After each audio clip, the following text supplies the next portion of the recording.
Ever found yourself completely lost in the parenting section of a bookstore, wondering which one of these books holds the key to raising a perfect child? Ah, the paradox of choice. You see, the world of parenting books is an interesting one.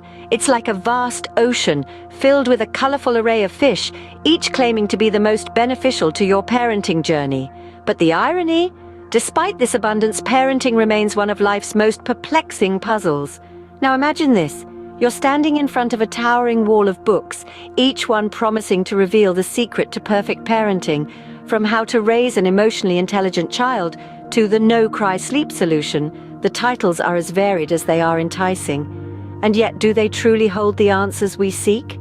Consider the absurdity of it all. We have countless books, each one asserting to be the ultimate guide, the parenting holy grail. They're filled with tips, tricks, and strategies, promising to transform you into the world's best parent. Yet, despite the glut of information, parenting remains a challenge. Why is that? Is it because every child is unique and a one-size-fits-all approach simply doesn't cut it? Or is it because parenting is more than just a set of rules or guidelines? It's an art, an adventure filled with surprises at every turn. Perhaps it's a combination of both. Now, don't get me wrong. I'm not saying that these books are useless. Far from it. They can provide valuable insights, offer comforting reassurances, and even serve as a lifeline during those late-night worry sessions. But they are not, and should never be considered as the definitive guide to parenting. So, there we have it, the parenting book paradox, a market bursting at the seams with advice, yet no definitive manual for raising the perfect child. Intriguing, isn't it? A sea of parenting books, yet no manual for the perfect child. Ever noticed how most parenting books claim to have a one-size-fits-all solution? They often promote this utopian idea that a single strategy can miraculously solve all parenting dilemmas. But let's face it, if parenting was a shirt, it would definitely not be a one-size-fits-all kind of deal. You see, these books generally overlook one fundamental reality. Every child is unique. They come with their own set of traits, quirks, and idiosyncrasies. It's like trying to solve a Rubik's Cube that keeps changing colors. One moment they're as sweet as a summer's peach, the next they're a whirlwind of emotions that could give even the most seasoned weatherman a run for his money. What works for one child might not necessarily work for another. Little Timmy might respond well to a structured routine while his sister Sally thrives in chaos. Individual differences play a crucial role in shaping a child's behavior. Parenting books, however, often paint a picture as if all children sprung from the same mold. And it's not just about the children. Parents, too, have their own unique styles. Some prefer to be hands-on, while others believe in giving their children space to figure things out for themselves. Some parents are strict disciplinarians, while others are more inclined towards gentle guidance. This is where the concept of individual differences comes into play. It's a term psychologists use to explain the variations in people's behavior, emotions, and cognitive processes. These differences affect not just how children behave, but also how parents respond to their children's behavior. So, the next time you pick up a parenting book that promises a one-size-fits-all solution, remember to take it with a grain of salt. Parenting isn't a one-size-fits-all journey. It's more like a choose-your-own-adventure story. And while advice can be helpful, it's essential to adapt it to your unique family dynamic. Remember, no two snowflakes are alike, and neither are children. Ever wondered why your child doesn't behave like the kids in the books? You see, parenting books often paint a picture of an idyllic world where children always listen, never throw tantrums, and consistently act like tiny, well-behaved adults. This sets the stage for unrealistic expectations, leading parents to question their abilities when their child doesn't quite fit this mold. Let's take a moment to acknowledge the reality of raising children. It's a roller coaster ride filled with highs and lows. One minute you're marveling at their first steps or their ability to say mama, and the next you're dealing with a full-blown tantrum in aisle 5 of the supermarket. Parenting books tend to gloss over these messy moments, preferring to focus on the picture-perfect scenarios. These books often suggest that if you follow their advice to the letter, your child will be perfectly behaved.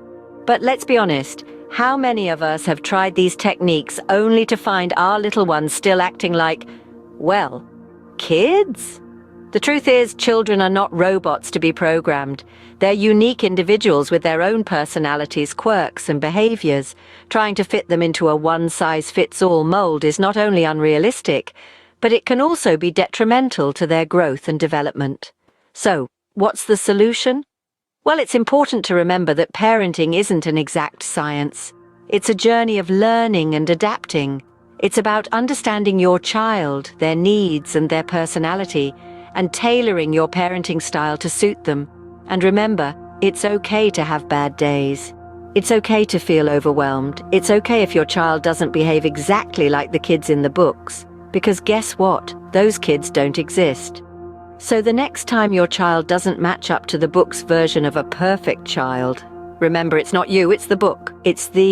Ever wondered how much of these parenting books are based on scientific research? Well, brace yourselves for a shocker. Much of the advice found in these books aren't exactly rooted in hard science. You'd expect that these guides, which we rely on to shape our children's lives, would be grounded in solid empirical evidence. Yet it seems that many are more akin to personal anecdotes or subjective observations. Now, don't get me wrong, personal experiences and observations can provide valuable insights.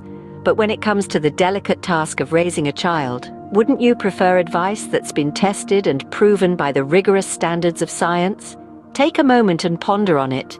It's like being handed a map to navigate through a jungle, only to find out later that the map was sketched by someone who merely dreamt of the jungle and never really set foot in it. Not exactly reassuring, is it? The importance of evidence-based parenting advice cannot be overstressed.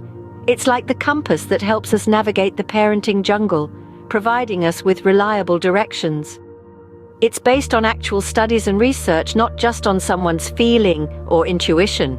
And yet, the shelves of bookstores are brimming with parenting books that lack this scientific backing. They're filled with tips and tricks that, while sounding good on paper, may not necessarily work in real life, or worse, could even be harmful. Relying on unfounded advice can lead to unnecessary stress and confusion for both parents and children. It can set unrealistic expectations, foster unhealthy behaviors, and create a disconnect between parents and their kids. In essence, parenting based on untested advice is like trying to assemble a puzzle with missing pieces. Sure, you might get a vague picture, but it's far from complete and might not even resemble the image on the box. So the next time you pick up a parenting book, remember to question its sources. Is the advice based on research, or is it just someone's opinion? It seems that some of these books might need more research than your child's science project. And that's food for thought, isn't it? So, what's the real deal with parenting books then, you may ask? We've taken a rather enlightening journey, haven't we? We've peeled back the glossy covers of parenting books and dived into the not-so-picture-perfect reality. We started with the paradox of parenting books. They're both a blessing and a curse, aren't they? Offering comfort in the form of advice, while also instilling a sense of inadequacy. We then debunked the myth of the one-size-fits-all parenting style. Each child is unique, and what works for one may not work for another. Next, we tackled the issue of unrealistic expectations. Parenting books, with their promises of perfect children and seamless parenting, can set us up for disappointment. Life isn't a scripted play, and neither is parenting. And let's not forget our deep dive into the lack of scientific backing. Many parenting books are based on anecdotal evidence, personal experience, or theories that haven't been put to the rigorous test of scientific research. But here's the takeaway. Parenting books aren't the enemy, nor are they the Holy Grail. They can provide guidance, ideas, and comfort, but they should never be considered as the absolute truths. You, dear parents, are the true experts on your children. Trust your instincts, and don't be afraid to seek professional advice when necessary. And let's not forget, it's okay to not be perfect. Perfection is an illusion. The love, care, and effort you put into raising your child are what truly matters. Parenting is a journey of learning and growth for both you and your child. So keep the parenting books on your shelf, but remember to approach them as you would a buffet. Take what serves you and leave the rest. And remember, the best parenting book you can ever read is the one your child writes for you every day. It's filled with laughter and tears, triumphs and mistakes, love and learning. And that, dear parents, is the most beautiful story you'll ever read.